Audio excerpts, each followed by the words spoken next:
Okay, before we get started, large group, thank y'all for being here this morning. Thank you for being here. Traveled a long way, getting here early. I really appreciate it.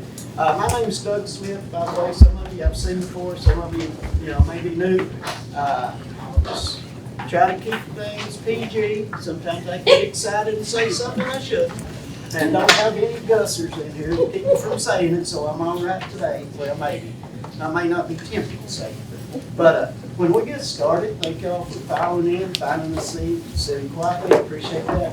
What I like to do is when we're doing trainings, I like to have an attention-getting signal, which I'm sure that you use with your students as well. So when I raise my hand, please raise your hand, follow the silence, and look at me. Okay? So let's practice. All right, go ahead and chat amongst yourselves. Hi, Loretta. What have you been doing today? That's enough. That worked.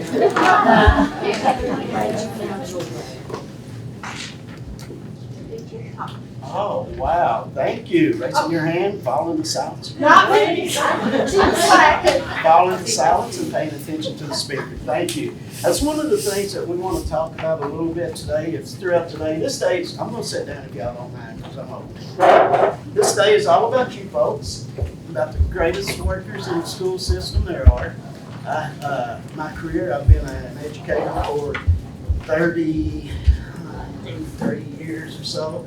And I had instructional assistants or paraeducators or the teacher without the credentials pretty much in my classroom. And if it wasn't for those folks, I wouldn't have survived. I mean, I had my I guess experience or whatever is I worked at a residential treatment facility. And we had kiddos that were either, we were the last stop before they went home or back to their home environment, or they were there from psychiatric residential hospitalizations and court ordered. So, and I had boys, that's all I ever worked with, aged 13 to 17. And well, my first part of my career, that's all I worked with. Had 8 boys in a self-contained classroom, about as big as 2 of those tables put together. And these were big old kiddos, and they were from northern Kentucky, Cincinnati, Louisville, Lexington, all those areas. Way out west, that way we wouldn't take kids from our area because across this mountain, I know where Uncle Jimbo lives. I'll give him a call, he'll come get me and I'm gone, So these other kids had no idea. So guess what I decided I was going to teach? Math skills, of course. Gonna make sure if y'all decide to take off, you're gonna get out of here. You're not gonna stay here all day and linger around.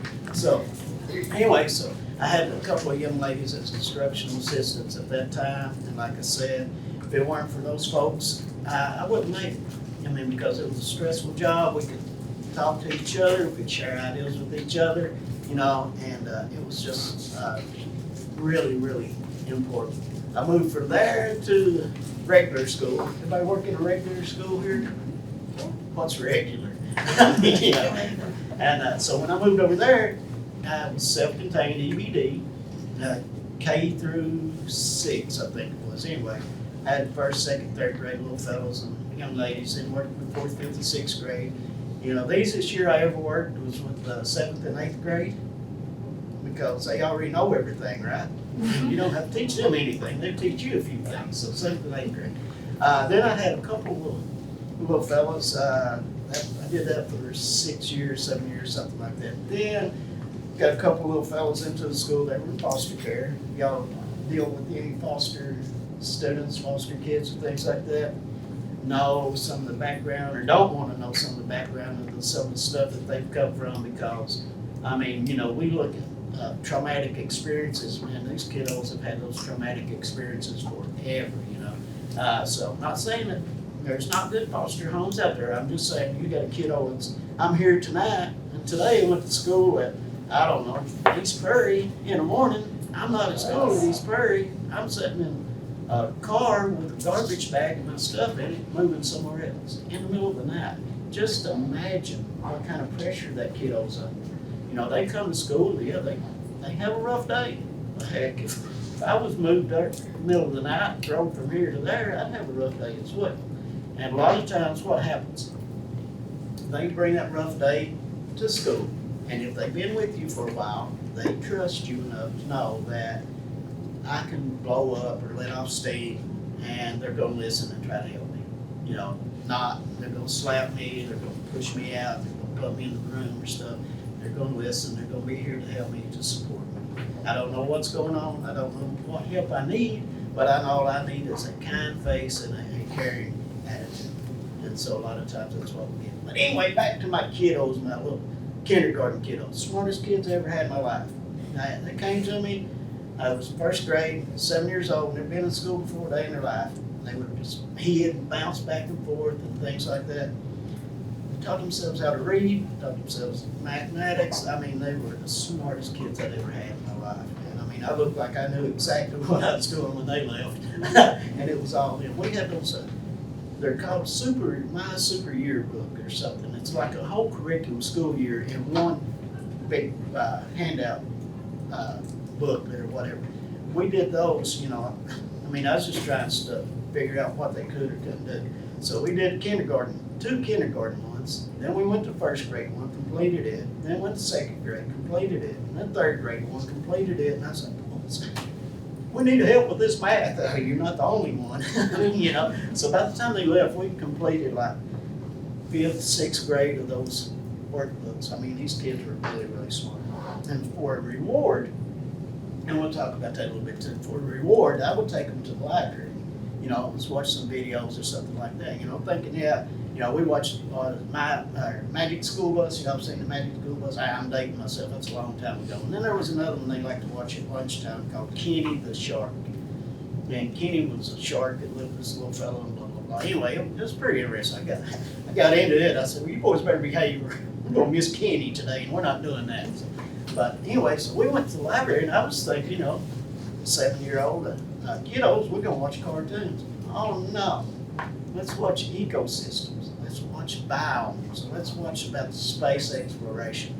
And I was like, all right, I'll see if I can find us a video. Well, here's 8th grade. Here's a high school one. Let's do that. And I said, all right, guys, we're going to keep you happy. And they loved it, man. But I had a paraprofessional and had an instructional assistant with me in that classroom. And it was pretty much one-on-one. And I would work with one little fellow until I couldn't anymore. I mean, I tore all to pieces. And then the other one would be driving her crazy. And then we'd switch.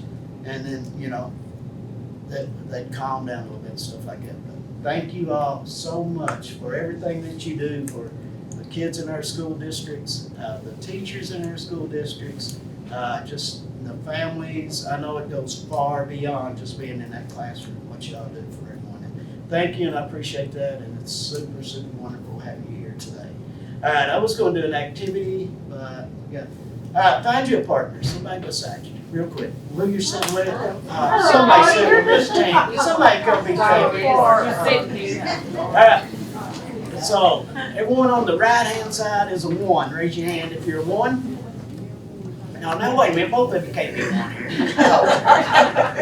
On the right-hand side of the table is your 1, or whatever. Everybody's got the 1s, hold the 1 up. All right, cool. So that means the other ones are a what? 2. 3, right, very good. No, 2, right. All right, so if you're on the left-hand side, you're 2. All right, so everyone that's a 2, raise your hand. All right, so what we're going to go through today a little bit, we're going to be stopping, pausing momentarily. I'm going to say 1s, talk to the 2s, 2s, talk to 1s, and the chair out. Okay, if that's all right with you folks, because I want to make it interactive because it's going to be for you. Don't want to sit on my butt. You know, what is it? Your butt goes numb, your brain goes numb. So, I mean, I'm about 10 minutes into it, and I'm already done. Anyway, all right, so 1s, take your hands, reach them straight up in front of you. All right. Now,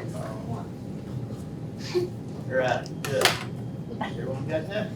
Right, so take it, twist your hands inside, if you can. Don't break nothing. So, right. All right, now 2s, what you're going to do is you're going to take, if you don't mind, without touching my fingers, you're going to point to one that I am going to try to move or hold up. So, go ahead and point to one that doesn't matter. Guinea finger? Guinea finger. What are you going to do with your hand? This one. Oh, like that. That was still property. All right, so got it? All right, we're gonna switch. So one's hands out. All right. Flip. Right, now without touching the finger, point to the finger that you want that person to raise up. Now for instance, if you pointed to my thumb, right, do a couple rounds. Let's get a couple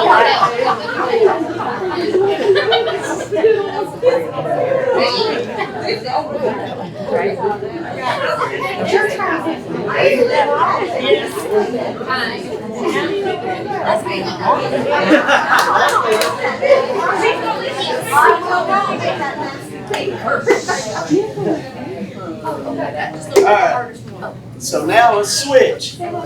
Ones you'll be pointing, twos, hands out, cross them over, underneath, right?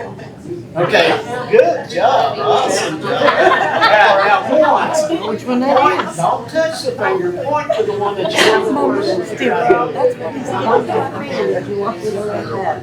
Oh, good job. I got it. I remember this one too, but I got it.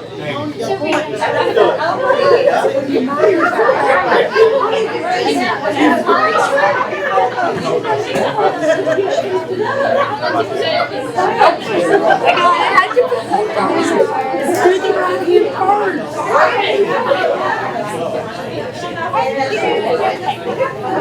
Oh, I did that one perfect. That one won't stop. Yeah, the thumbs are good. Sorry. Thank you, awesome job, thanks everyone.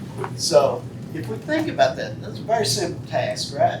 All you have to do is cross your hands and somebody point to a finger and you have to move that finger. Hands off.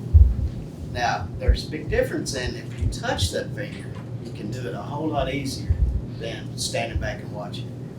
A lot of times, we give our kiddos a task to do, simple, easy to do.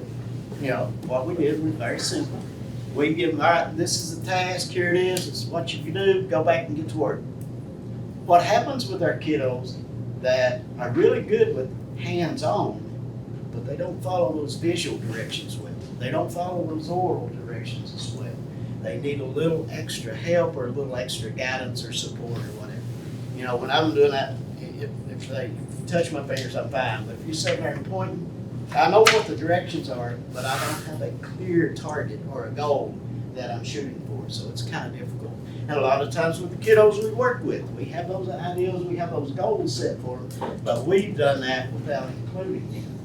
And if you don't include a student in a goal, they're not going to be interested. They're not going to be vested, or they're not going to buy in. So, you know, one thing is, like I said, my big thing is I always talk about build relationships, you know, and hopefully you have those opportunities to build relationships with the kiddos you work with.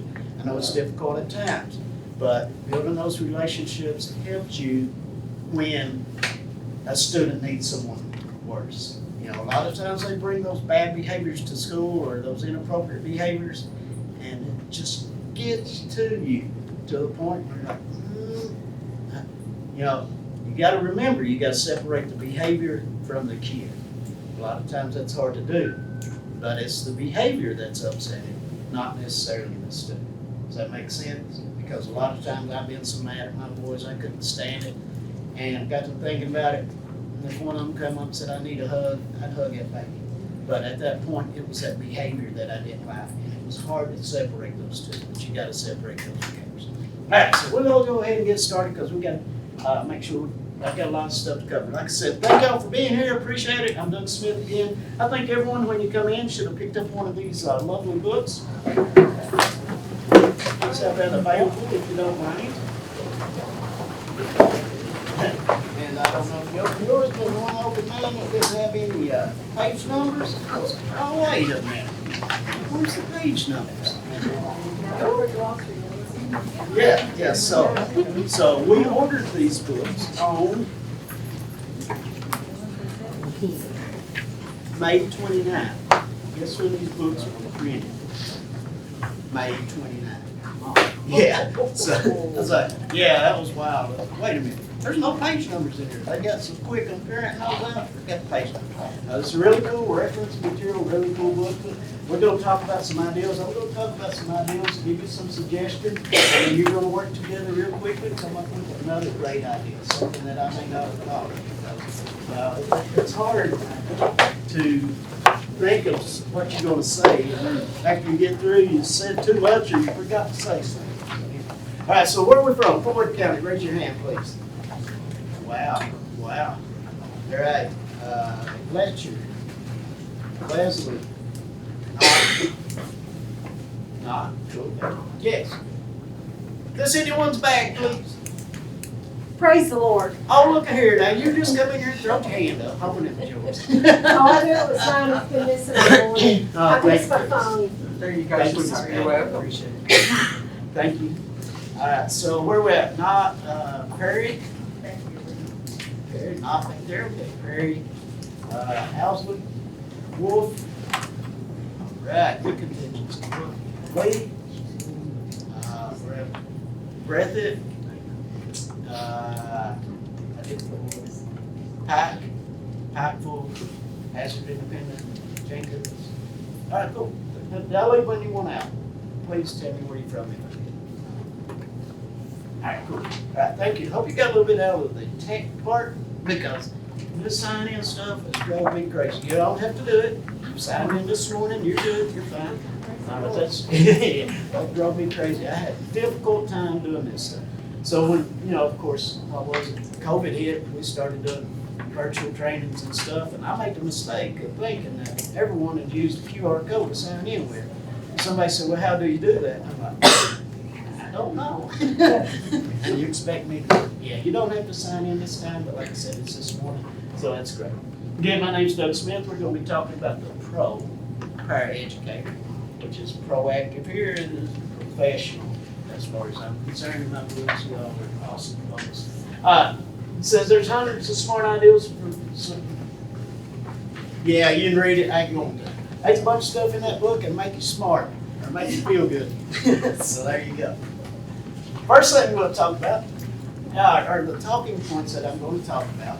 So we're going to be looking at promoting positive behavior, maximizing the use of time, effective instructional strategies, and being part of the instructional team.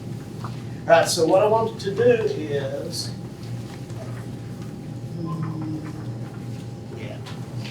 these brown 8 folks right here, in your book, please turn to the section that says promoting positive behavior.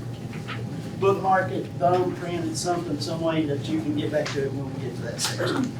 You 3 and Miss Tammy, that section back there. Maximizing use of time. Like I said, just bookmark it some way that you can. Yes, ma'am. And it's got the clocks on it. Okay? And this section, these 7 tables, would you please look over effective instructional strategies? It's near the back of it's after the section. And then this section back here, please look in your book. It's the last part of the book, being part of the instructional team. Like I said. Yeah, so this is 1. Raise your hand if you're number 1, first section. Thank you. 2, second section. Good. 3s, this section, and 4. All right. So when we're looking at promoting positive behavior, we're going to be talking about establishing positive relationships. I'm going to give you some ideas on establishing positive relationships.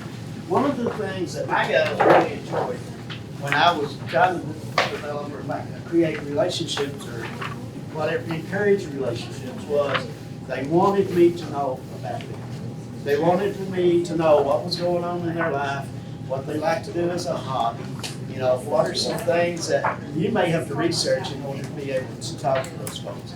I had some little girls when I was at the rectory school, or I didn't know what is my Little Pony or whatever it was. Yeah. One of them little girls want to talk about My Little Pony. I was My Little Lost. Google is a wonderful tool. I had to Google My Little Pony, so I watched My Little Pony and I read My Little Pony. Then she turned around and changed the whole subject idea on me. And I was like, well, prove there went all that stuff, start all over. But find something that you can build a relationship, something that you can talk to your kiddos with. You know, they want to know about you just as much as they want you to know about them.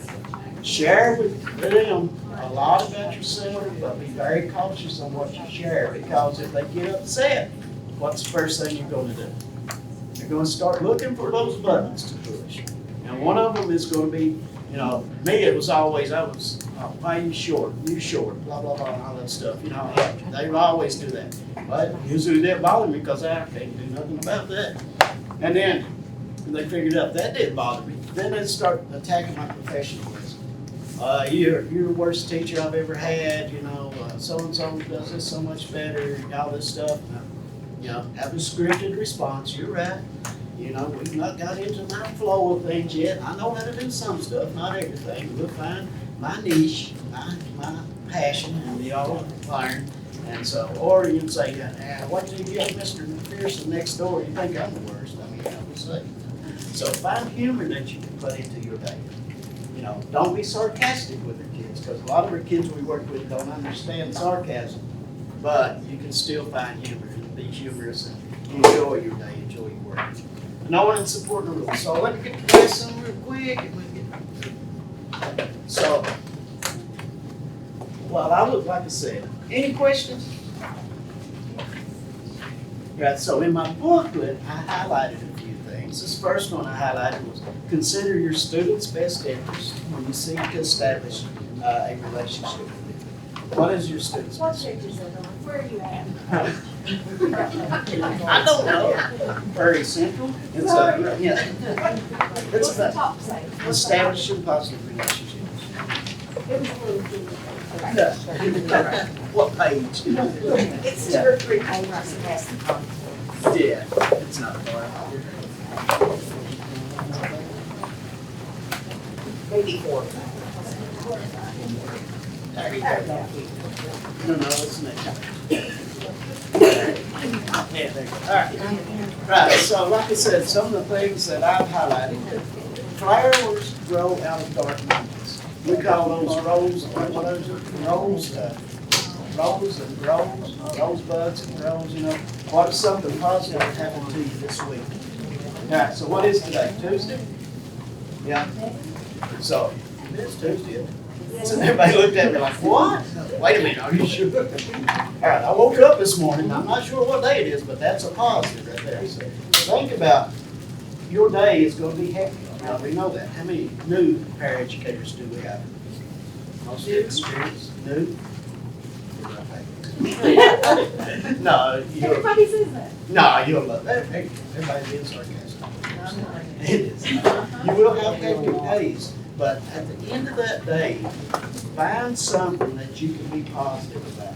That may have been that little Dougie came to school that morning and had his shoes on the wrong feet.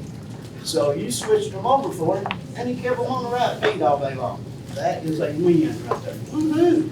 Or little Dougie came to school this morning, he smiled at me for the first time in 6 weeks, or first time in 3 weeks. That's positive. What did you do to brighten that kid's day? You did something. One of my little fellas talked about feet. The principal came down through there. He'd come down the hallway at the beginning of the school year one year, and the principal looked at him and said, son, you've grown a foot. He looked down and said, nope, still just got 2. The principal's like, what did he say? I said, man, he just burned you, man. I don't know what he said. Yeah, tickled me to death. He said, get shoes on the wrong feet. Not the only feet I got. Can't have that. Anyway. Another thing, be honest in your interactions with your students. Of course, you want the students to see the real you. You want to be honest. You want to praise them. You want to encourage them. You have to correct them at times, but be positive with those corrections. And then, you know, always be encouraging. Some of our kiddos don't have that encouragement. You know that. We don't have that encouragement. Some of us as adults don't have that encouragement from home or from our folks that we work with. So encourage those students, be positive, and set high expectations and high goals. Yeah, I know it may be difficult to achieve those high goals and those high expectations, but still have those for all kids. You know, because they will live up to what you expect of them, right? If you expect them not to be doing anything, not being able to accomplish anything, what are you going to get? throughout the school day. I can't do it. I need help. Write that for me. No, you can do this. I'm here to help you. I'm here to support you, but I'm not doing it for you. And so have those high expectations. Another thing is stay focused on the student that you're working with. If I came in and I'm sitting up here, doing this number right here, looking over my papers and getting my coffee, and turning my back, oh well, what's that gonna make you feel like? You're not going to be there. You're not going to want to be there, right? Yeah, and that's our students pick up on that. Students pick up on that a lot quicker than adults do. Some of us have those social problems, but our students pick up on that. So make sure that you provide them with that individual attention. They're the most important person in the world to you at that point, right there. Okay, so encourage those kids. All right, so as we're going on, you take a couple minutes, everyone, take a couple minutes, look over these, and we're going to have group one to share out a couple of great ideas. Knowing and supporting the rules. When we get to talk about knowing and supporting the rules, make sure that you know what the rules are, that you know what the consequences are. Make sure that you may not be able to set the rules up in the whole classroom, but if you have a small area in that classroom, you want the big rocks, but have your rules and expectations for your stations or whatever. This is how you come into my area, this is how you sit down, this is how you get your materials out. Anything that you have a procedure or a routine for, teach that, practice, model that, and practice that with your students. We don't get the rules right the first day we walk into school. A lot of times it's I read the rules and expectations, they're on the board.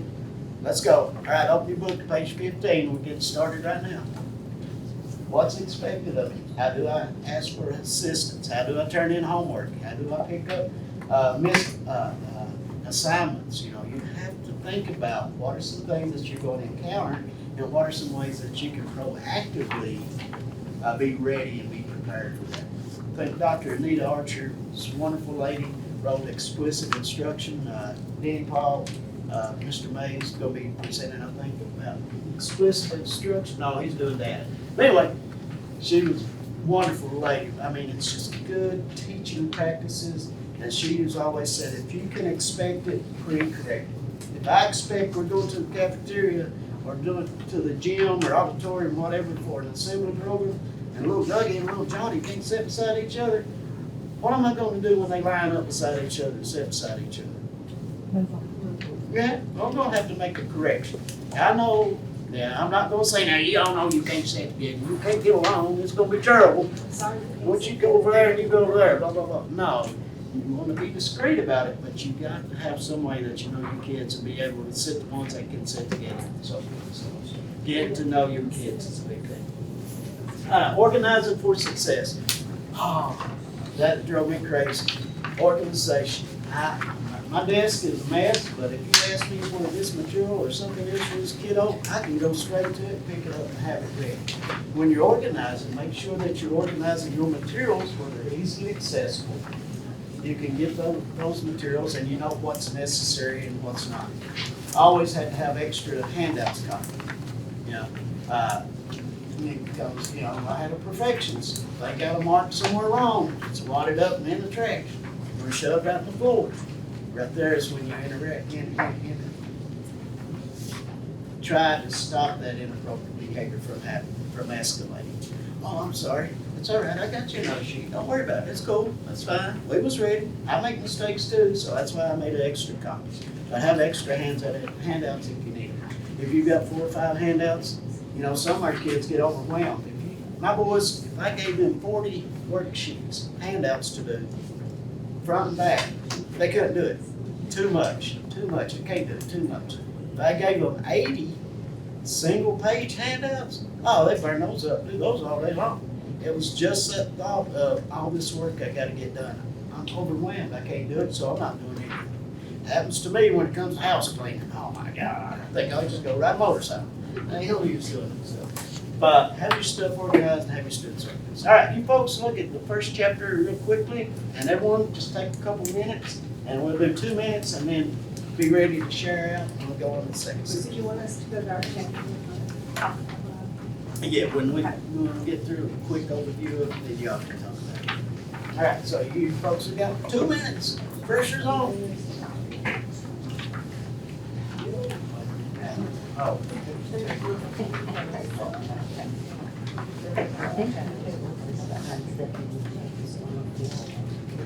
Do I need to clarify anything? Good? And then there may be ideals that are not covered in this book, which is, these are just some suggestions. It's not, of course, it's not everything. You folks may have these great ideas that are already working for you, so.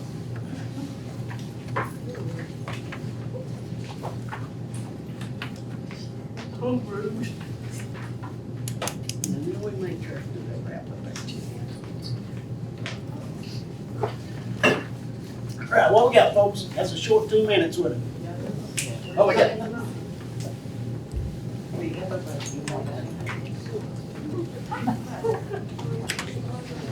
Hey, put you on the spot. Pressure's on. How'd that make you feel? Just like our kiddos, right? Boom. What did I do?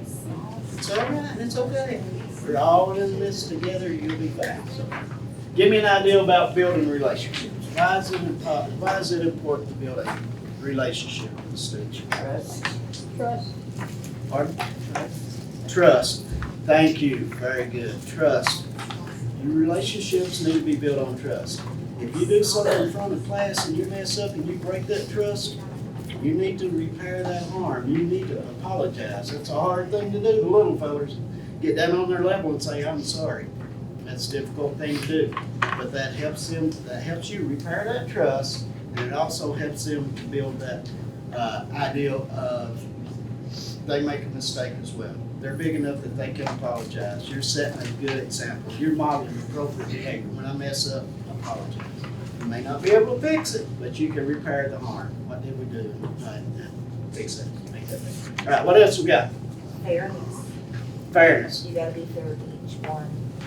Give a lot of time to each one. Set your time to know. And I like what you said, it's fair to each. Now, are we gonna treat everybody equal? If we treat everyone equal, Someone's gonna lose something. right, so you gotta meet them with equity, not equality. You know, you gotta meet the kids where they're at with what they need. You know, I don't know if you've seen the image of the little fella standing out beside the fence watching a baseball game, and one tall kid, he's standing there watching over, you know, and all these other kids trying to look around and see what's going on. Well, they're all different heights. So they said, right, we're gonna be fair. Let's give everyone a milk crate to stand on. So the tall kid's already standing up there now. He's this high above the fence. Little fella can barely pick up on his tiptoes. He can now see the two other little fellas. They're still this far from being able to see over the fence. Everyone was treated fairly. Was it the right thing to do? No, because everyone did get what they needed to be able to be successful. So we gotta look at, are we treating everyone with equity, not just equality? Everyone don't get the same thing. Some of us need more help, more supports, more encouragement than others. And let your students know that as well. You know, we all don't get the same thing. This class is fair, but it's not gonna be equal. We're not all getting the same thing in order for everyone to succeed. You're getting what you need to succeed based on your needs and what I can provide. Not just because everybody got a milk crate, I want one. You may need 2 or 3. You know, let's see what we need to be successful. All right, what else? What we got? Setting clear expectations, you know, what you're expecting them to achieve, and what you want to see out of them in the classroom, you know, classroom roles, all that stuff. Awesome, great job, right. You have to set those expectations, and you have to teach those. Just because I come in and find a seat. You know, I've had kiddos come in, sit down on top of the desk, you had to turn the chair around, sit down backwards or whatever, lean back in and stuff. Guys, when you come into my classroom, this is what it looks like to us, find a seat. These are where you find your materials, this is what I expect of you. And when they do that, you model that behavior, you practice that behavior, you encourage that behavior, provide them with that constant corrective feedback. Good. And so also, like you said, the expectations, if I don't know what's expected of me when I go to the carpet area, if I'm a little fella and I go to the carpet area, when I'm on the carpet at the house, I'm doing flips, I'm rolling around, I'm, jumping jacks, kicking and flopping and going on. You have to tell me, what are your expectations of me when I go to that area? What are your expectations of coming to my section in the classroom, or to pull kids to the back, or however you do it? So what are the expectations of the kids? Thank you very much. What else we got? It says, let students know what they can do, not what they can't. Don't run, don't talk, don't chew gum. What can I do? Wet paint, don't touch. Oh, I'm touching. How many of y'all touching?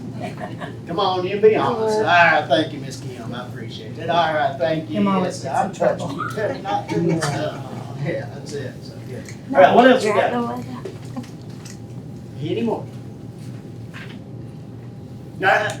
Thank you, folks, for speaking out and sharing.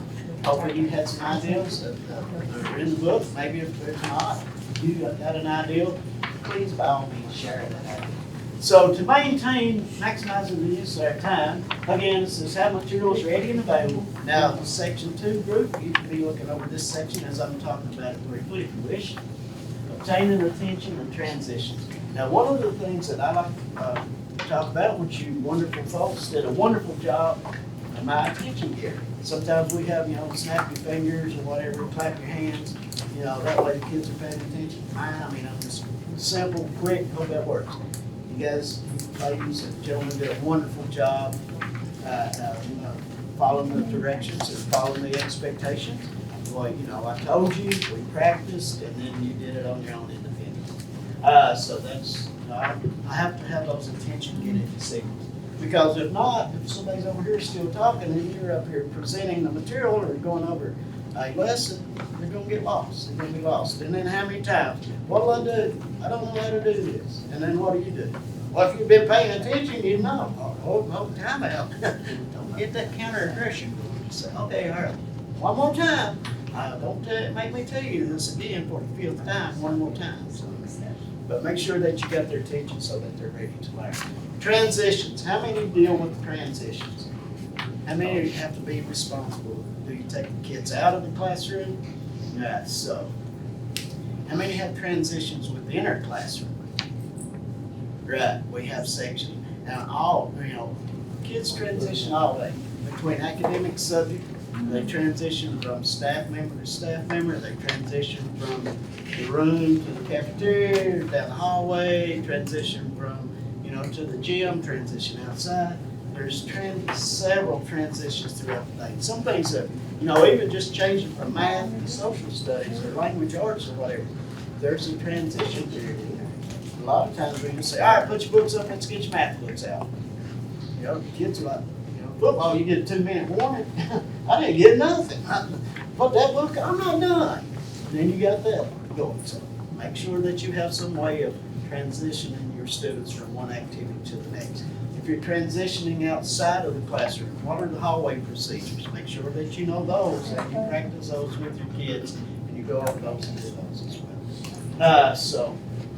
All right, you got a couple minutes?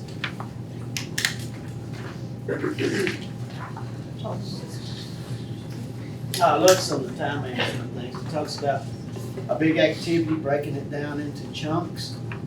Or we call that scaffolding. Scaffold activities so that they can do this. I'm successful. Wow, I got part 1 done now. Let's move on to the second part. And let them see those small steps that they're making toward an assignment or a project or whatever it is. That way they see their progress. That way you can encourage them. You can brag on them. And it's not overwhelming. Like I said, you hand me a notebook full of paperwork that I have to do. It's going to blow me away. I'm not doing any of it. You hand me 1 or 2 sheets at a time. I can do that. I can get that done. That other stuff just too much. Again, like I said, our kiddos. How many work with little folks? K3, K4, I guess. Wow. All right. Well, about 6 on the preschool. Some of them preschool. Those are fun. I love preschool. I worked with them last year, but I was just part-time. Yeah. No, just 7, 8, but this year I'm cool with it. Good. Oh, you'll love it. Everybody just give you a rough time. Love it. Everybody. Yeah. Oh, you're the new kid though, that's it. In our school, we just appreciate you being there. Yeah, exactly. All right, what about 6th, 7th, 8th? We've got 3rd through 6th. 3 through 6? Okay. 6. High school? I think with high school, yeah. I think we give high school students a little more, I guess, freedom. We still kind of guide what they need to do, and we're there with them to support them and encourage them. But they kind of have a little bit more, they think they have a little bit more freedom than everyone else, because you want them to be like their peers, right? You want them to be as much like their peers as possible. And you treat them that way too. Yeah, we know their disabilities, we know their shortcomings, but hey, you can do this, I know you can, I have high expectations, and you treat them like they can, just like any other kid. Even though you know their traumatic experiences they've been through, you know what's going on with them at home. You're happy that they just made it to school. Yeah, they come to school the same thing they had on for the last 3 days, but at least they're up and they're at school. You know, they're getting something to eat, you know, they're somewhat protected by it in school. And, let's see, all right. Okay, so what we got, folks? Quickly, materials ready and available. Make sure you have what you need before you start. Awesome.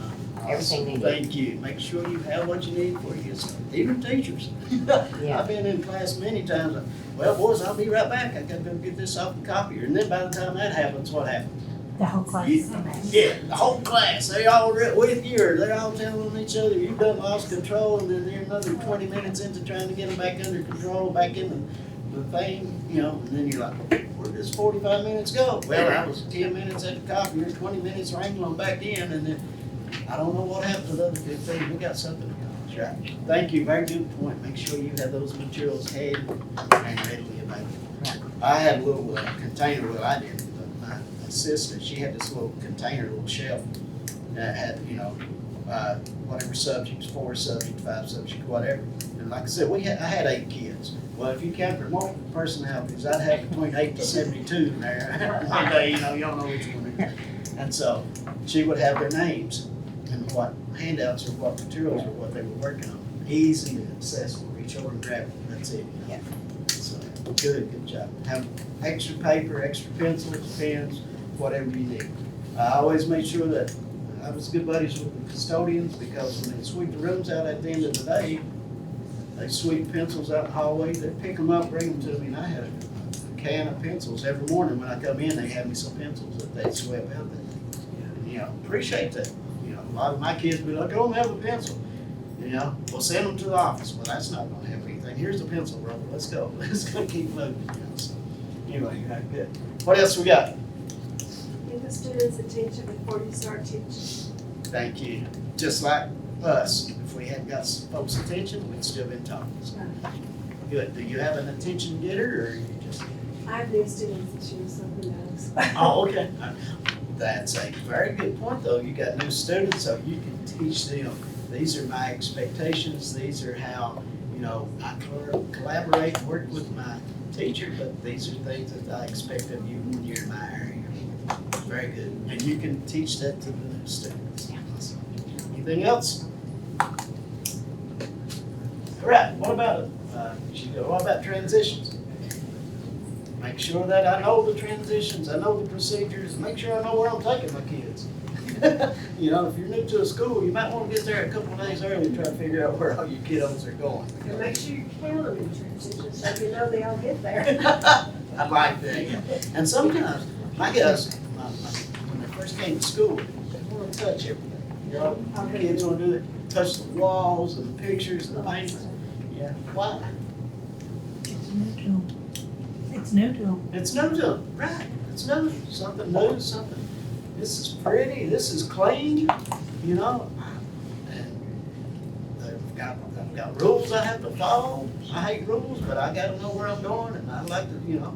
Our kids, even though they tell you they don't like rules, they don't want to follow the rules, they like that structure, they like that routine, just like we do. They like to be able to know where I'm up. When I get up this morning, I know where I'm going. Our kiddos are the same way. They like to know what's happening. One thing that I like to use too, in the classroom, and a lot of us say, oh, that's baby or whatever. I use a visual schedule quite a bit, something that I can manipulate, you know. It's a great strategy we use with the kiddos on the spectrum. But if you think about it, every one of us has got one of these things, well, most every one of us got one of these things right here. Has yours got a calendar on it? Do you put stuff on your calendar in there? I write it down. I usually do on the phone, I write it down. That is a visual schedule. That's a visual reminder of, I have this appointment. It's on my calendar. It's on my phone. You know, we have. There was a, stop sign. That's a visual representation of what you do. So we use visuals, the exit signs, you know, we got signs pointing to the cafeteria and things like that. Those are all visual representations, so they're not just for kids that are on the spectrum. We use those calendars and schedules every day, just like they're, and they will help your students. That takes that abstract idea of time and makes it concrete. If you say, well, you got a little fella every day, 8:30, 9 o'clock, 9:45, 9:50, 10, 10:15. When's lunch? When's lunch? When's lunch? When's lunch?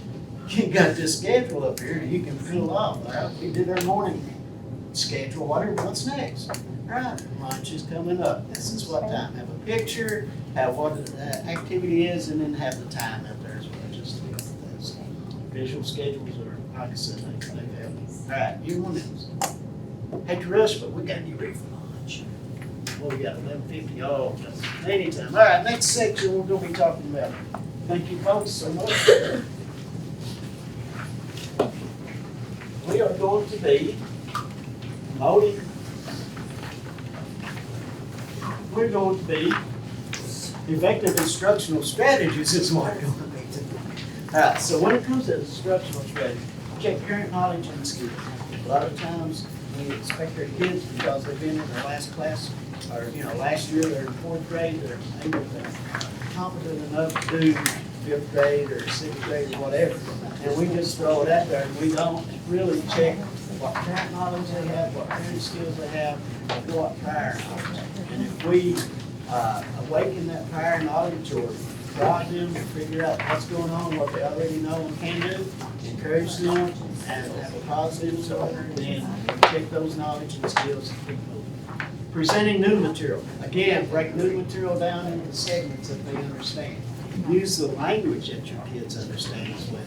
Make sure that you speak to them in their level of understanding. Now, if it's a little fellow, and if you can, sometimes I can't, but if you can, get down on their level. Now, once I get down to here, I usually have to ask one or two of them to help me back up. So, I mean, they're like, So it helps with that relationship, plus it helps me get my own hand in back up. So just look on their level, look them in the eye, face to face. Always be cautious, of course. Little fellows can kick, but just be able to get on their level and be able to talk. It's kind of intimidating. And, as big of a fellow as I am, to stand there and look down on little fellow. It's kind of scary to them. You're not going to build that trust. You're not going to develop that relationship. With the practice, we talked about I do, we do, and you do. I do an activity, I show you several examples, we do several examples together, we work together, I correct misunderstandings, I correct mistakes, I provide that positive corrective feedback in a timely manner so that we're not practicing the wrong thing. So I did an assignment for you, we did several examples together, and it's your turn. We're going to have you to complete this assignment or some of these problems on your own. Now, I'm not saying we're done, I'm not helping. You need assistance. Ask a elbow partner, or think pair share. Ask ones, ask twos ask one, or, raise your hand if you still don't understand. But I do, we do, you do. And sometimes we get to the you do part, and guess what? We got to start over. Let me show you how to do this a couple more times, because you gauge how much understanding they have as you're going through that with the week. And then the regular kindergarten. All right, folks, what we got? Big brain. This is a safe space. It's great. Use my nip. Thank you. Easy for you to say? I'm sure it is. All right, good, yes. And example, give me an example. I'll put you on the spot. All the rest of you better be ready.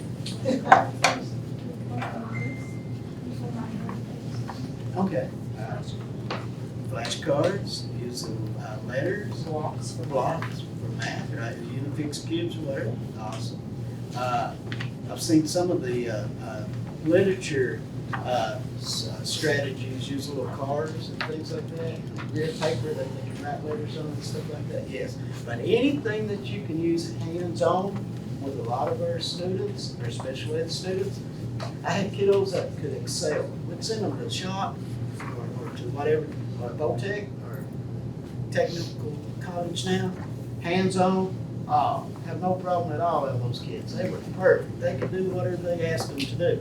But if they had to sit in a classroom for 30 minutes or an hour and listen to a lecture, you might as well forget it. They were too busy worrying about what am I gonna do when we get into the shop class? What am I gonna do? Blah, blah, blah.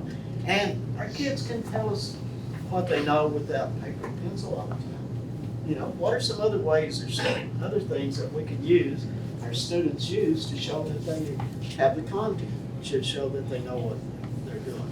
You know, a lot of times my guys, they could talk to me about it, but if I asked them to write down what they were saying, from here to pencil and paper, it didn't happen. So, you know, it's just, what are some other ways that they can show their knowledge? All right, good. What else we got? Thank you for that.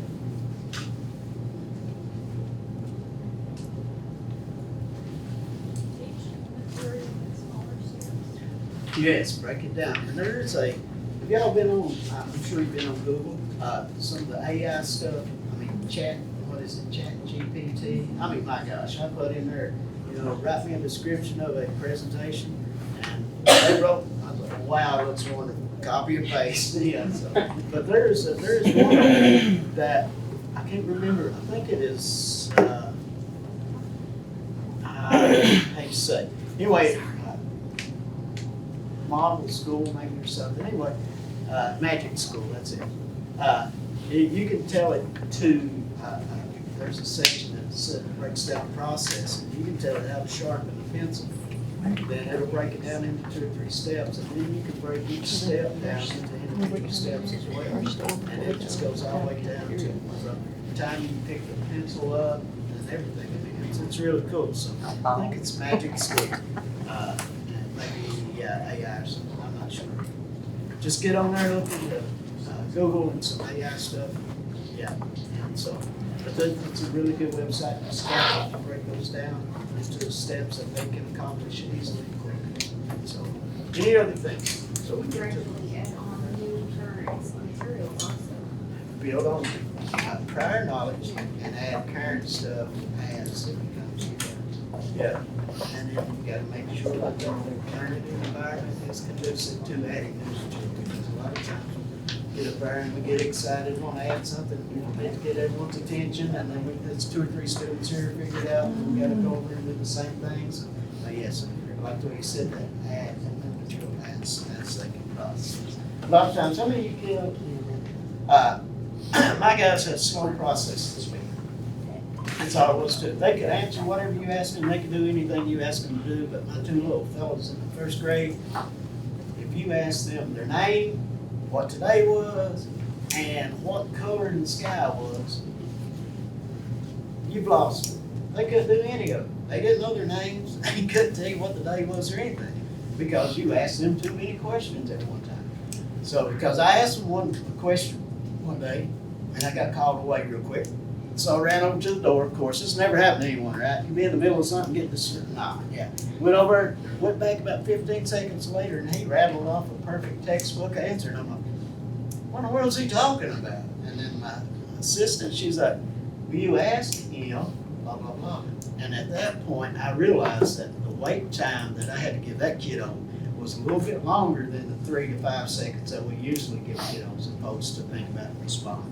So think about that wait time, think about how fast they process information and what they can do, and how you can help them help them with that.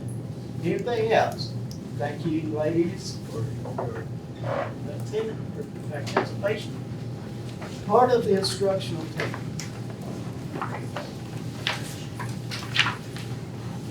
It's So you're gonna establish positive relationships with your students, but with your, I guess, your supervising teacher or your teacher or whatever, make sure you have those relationships with those teachers. Now, if you have a new teacher or a young teacher, you guys go work together to develop what kind of culture you have in your class. And it's always best if you have a culture that supporting each other. We may not always agree, I didn't always agree with what my instructional assistant did, and I would be silly and try to buck that, and guess what? She was absolutely right the whole time, I should have paid attention. But no, not me, you can't tell me that's gonna work. She was right, I had to apologize, and had to buy lunch, which I'm all right with that, but anyway. Make sure that you build those relationships and work together with the folks that you're assigned to. Organizing for success, again, organization, classroom, materials on the wall, where you pick up your materials, how you spend your time planning with your teacher to let them know, they let you know your schedule, then, all right, so then you work it out with them, you work together to develop your schedule. Then they figure out what students you're gonna be working with, what you're gonna be doing, things like that. So it should be a teamwork. It's difficult at times, but make sure you work as a team. And then confidentiality, we've been through that, I don't know how many times, several times, right? Well, some of them, actually. But anyway, confidentiality, there's a whole section in the last part of the book about confidentiality. Somebody said, just don't say nothing about nobody. There you go. But just the confidentiality thing is just think about what you're saying. If it's your kid, my kid is in special ed, got an IEP, I'm not gonna be out there. If it was your kid, would you want somebody standing in Walmart talking about what little Dougie's doing at school? Can you believe he did that? Can you believe that he called that or said that? You don't wanna be doing things like that because that's your little Dougie. You gotta love that little Dougie, but you can't share and tell everybody else what's going on.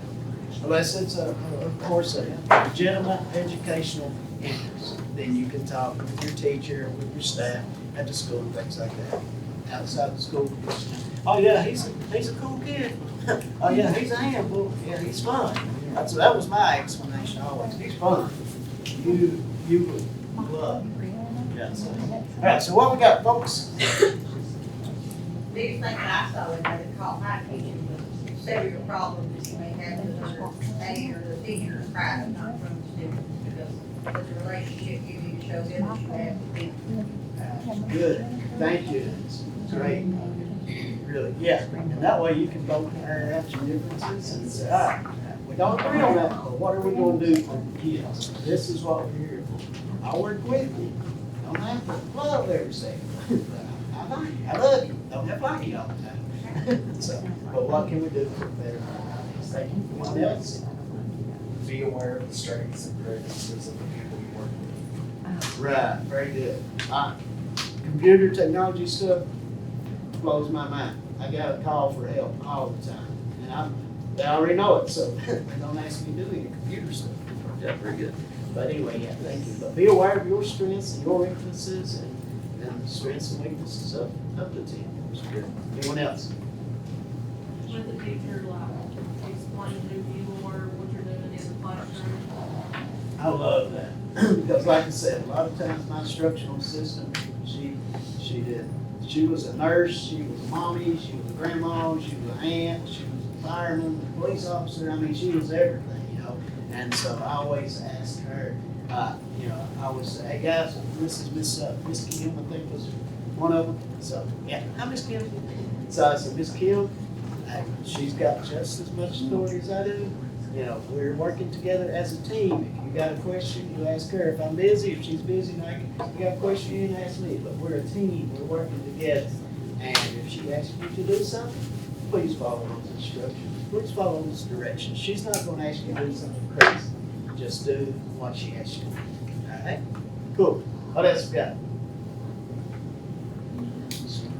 We good? I think it's about time. Thanks, everyone. Oh, one more thing before we go. Behavior specific traits. Everybody did a great job. What's that mean? I sat here and had my feet propped up on the table and sleep. But I did a great job, but I didn't fall out of the chairs. Be specific with your praise. Thank you for your attention. Have a wonderful rest of the day. Appreciate